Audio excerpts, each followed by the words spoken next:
শুধু পানিতে রাখা ইনডোর প্লান্টগুলোতে আমরা কি কি সার দিতে পারি যাতে আমাদের গাছগুলো চিরসবুজ থাকে, সতেজ থাকে, একটু বুশি হয়, ভালো থাকে আর কি। পার্ট ওয়ানে আমি দেখিয়েছিলাম যে কি কি ইনডোর প্লান্ট আমরা শুধু পানিতে গ্রো করতে পারবো এবং লো লাইটেও সেই গাছগুলো ভালো থাকে। অ্যাকচুয়ালি আমার কাছে যেই গাছগুলো ছিল আমি সেগুলো দেখিয়েছি। এগুলো বাদেও আপনি আরও গাছ আছে যেগুলো শুধু পানিতে ইনডোরে রাখতে পারবেন, লো লাইটেও রাখতে পারবেন। আজকের পার্টে থাকছে কিভাবে আমরা কি কি সার আমরা দেব যেই গাছগুলো পানিতে রাখবো। প্রথমটা তো সবার জানা, পরিষ্কার রাখতে হবে। কাচের জার হলে ভালো হয় এবং একদম প্রত্যেক সপ্তাহে করতে হবে নট নেসেসারি। আমি যেমন প্রত্যেক সপ্তাহে করার সময় পাই না, আপনি যদি মাসে একবারও ক্লিন রাখেন তবু কিন্তু আপনার গাছ ভালো থাকবে। বাট পরিষ্কার পানি ব্যবহার করতে হবে এবং যেই জারটাতে রাখছেন সেটা পরিষ্কার থাকতে হবে, শিকড়টা পরিষ্কার রাখতে হবে। তো আপনার এটা প্রথম কাজ যে আপনি ঠিকঠাক মতো পরিষ্কার পানি দেবেন এবং পরিষ্কার পাত্রে গাছটাকে রাখবেন। কাচের জার হলে বেশি ভালো হয়। দ্বিতীয় ধাপ হচ্ছে আমরা কি সার দেব। আপনি প্রত্যেক 1.5 মাস অথবা 2 মাসে যদি একবার কোনো সার ব্যবহার করেন তাহলেও হবে। আমি আজকে দুটো সার আপনাদের দেখাই যেগুলো আমি ব্যবহার করে উপকার পেয়েছি। একটা হচ্ছে সিউইড এক্সট্র্যাক্ট। এটা এত বেশি ব্যবহার করা হয়েছে যে উপরে দাগ দাগ হয়ে গেছে, যেহেতু এটা কালো ধরনের একটা লিকুইড। এটা হচ্ছে বায়োভিটার সিউইড এক্সট্র্যাক্ট। সিউইড এক্সট্র্যাক্ট আপনি যে কোনো নার্সারিতে পাবেন এবং অনেক কোম্পানির পাওয়া যায়, এটাই ব্যবহার করতে হবে, নট নেসেসারি। আরেকটা হচ্ছে ইপসম সল্ট। ইপসম সল্ট দামেও কম এবং সব ধরনের নার্সারিতে পাওয়া যায়। এটাও সিউইড এক্সট্র্যাক্ট, বাট এটা হচ্ছে দানাদার, একটু গুঁড়ো গুঁড়ো আর কি। আবার গোটা গোটা দানা দানাও পাওয়া যায়। মানে সিউইড এক্সট্র্যাক্ট 3ভাবে বাজারে পাওয়া যায়: দানাদার, লিকুইড এবং একটু গুঁড়ো গুঁড়ো পাউডার ফর্মের আর কি। তো প্রথমে দেখাই সিউইড এক্সট্র্যাক্টটা আপনি কিভাবে দেবেন। এটা হচ্ছে আপনি সরাসরি পানির সাথে 1 ফোঁটা করে মিশিয়ে দিতে পারেন, মানে আপনার জারে যতটুকু পানি আছে তার উপর, তবে বেশি দেবেন না। আবার আপনি 1 লিটার পানি নেবেন, তার মধ্যে 1 চামচ সিউইড এক্সট্র্যাক্ট মেশালেন। সেটা ভালো করে পানিটা মিশিয়ে, আপনার যদি আমার মতো অনেকগুলো জার থাকে যেগুলোতে গাছ রেখেছেন, তাহলে আপনি সেগুলোতে অল্প অল্প করে মিশিয়ে দেবেন।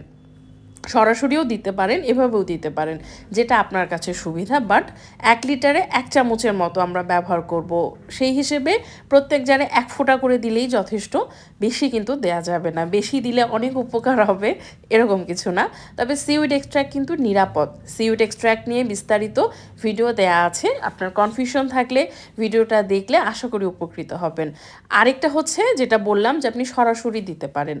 প্রথমে কিছুর মধ্যে ঢেলে নিলেন বা কোনো একটা ড্রপারে নিলেন, নিয়ে পানির মধ্যে 1 ফোঁটা 2 ফোঁটা, মানে আপনি যদি অনেক বড় জারে রাখেন একটু বেশি দিবেন, আমার মতো ছোট ছোট জার হলে 1 ফোঁটাই যথেষ্ট।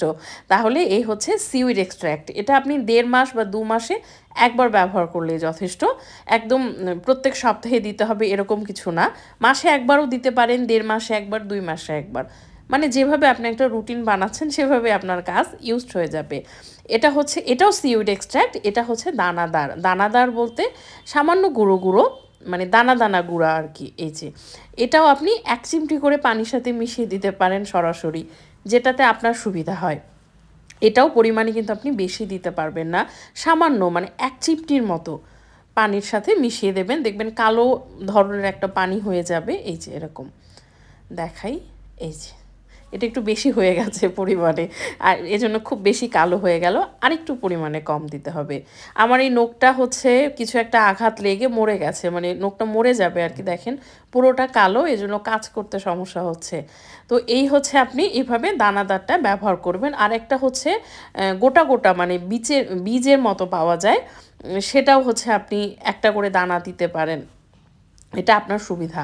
তাহলে আপনি লিকুইডটা এভাবে ব্যবহার করবেন, দানাটা আপনি একটা করে দানা দিলেন, অথবা এই যে এই গুঁড়োটা, মানে দানা দানা গুঁড়ো যেটা, সেটা আপনি 1 চিমটি করে দিবেন। ইপসম সল্ট এবার কিভাবে ব্যবহার করবেন। ইপসম সল্ট তো সবাই জানেন ব্যবহার। 1 লিটার পানির মধ্যে 1 চামচ, যতটুকু পানি নিয়েছেন সেই পরিমাণ মেশাবেন। এখানে হাফ লিটারের মতো পানি, হাফ লিটারের কম হবে, তো আমি সেই অনুপাতে মেশালাম, হাফ চামচের কম। এরপরে এটা খুব তাড়াতাড়ি পানিতে মিশে যায়, ওয়াটার সলিউবল। তো ভালোভাবে ঝাঁকিয়ে নিয়ে আপনি পাতাগুলোর মধ্যে স্প্রে করবেন। খুব ভালো হয় যে যেদিন আপনি ডিসিশন নিয়েছেন আপনার গাছগুলো ক্লিন করবেন সেই দিনই আপনি গাছটা ভালোভাবে পানি দিয়ে ধুয়ে নিয়ে তারপর ইপসম সল্ট পাতায় স্প্রে করে তারপর আপনি পানি দেন। তাহলে দেখবেন টপ টু বটম পুরোটা ক্লিন হয়ে গেল, সারও দেওয়া হয়ে গেল। এই হচ্ছে এটা। আপনি বেশি গাছ হলে বাথরুমে নিয়ে গিয়েও কিন্তু করতে পারবেন। তাহলে আপনি দুটা সার ব্যবহার করবেন, সিউইড এক্সট্র্যাক্ট এবং ইপসম সল্ট। এছাড়া আপনি অ্যাকোরিয়ামের পানি দিতে পারেন, তারপর অনেকে বৃষ্টির পানি দেয়, সেগুলোও কিন্তু এই যেগুলো আমরা পানিতে কাজ রাখি সেসবের জন্য খুব ভালো সার হিসেবে কাজ করে। তো যারা পার্ট 1টা দেখেননি দেখে নিতে পারেন, পার্ট 2টা দেখলে আশা করি একটা বিস্তারিত ধারণা পাবেন আপনি কিভাবে আপনার পানিতে রাখা গাছগুলোকে সার দেন, কি সার দেন আপনার অভিজ্ঞতা কমেন্টে জানাতে পারেন। তাহলে অন্যরাও জানতে পারবে, অন্যরাও তাহলে বেশি ইনফরমেশন পাবে এবং নিজেদের গাছগুলো ভালো রাখতে পারবে। আজকের ভিডিও এ পর্যন্তই। ভালো থাকবেন সবাই।